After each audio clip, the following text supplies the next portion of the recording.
মানুষের জীবনে ধন সম্পদ দিয়ে অহংকার করো না। কারণ হয়তো মানুষ দেখতেছে তোমার গাড়ি বাড়ি অর্থ প্রাচুর্য অনেক, কিন্তু আল্লাহ এমন একটা জিনিস তোমাকে দিয়ে দিবে যেটার জন্য তুমি রাতে ঘুমাতে পারবে না, কান্না আসলেও কাঁদতে পারবে না।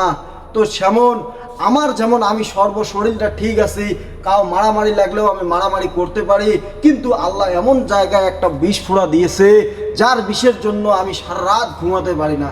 ঠিক তেমনই আল্লাহ তোমাকে সব কিছু দিবে, কিন্তু তোমার অহংকার দাপটের জন্য এমন জায়গায় এমন কাঁটা বিঁধে দিবে যাতে তুমি শান্তিতে থাকতে পারো না। তো বন্ধুরা, ক্ষমতার দপট আর অহংকার কোনোদিনও করো না। কারণ আল্লাহ মানুষকে যখন ভালো না বাসেন তখন তার ধন সম্পত্তি কেড়ে নেন না, তার নামাজ পড়ার সেজদা দেওয়ার তৌফিক কাড়িয়ে নেন, আর এমন জায়গায় এমন কাঁটা বিঁধে দেন যে তার জন্য সে সারা জীবনের সুখ শান্তিটায় সে অনুভব করতে পারে না। তো বন্ধুরা, আমি আবারও বলছি, ক্ষমতার দপট আর অহংকার, টাকা পয়সার অহংকার করো না।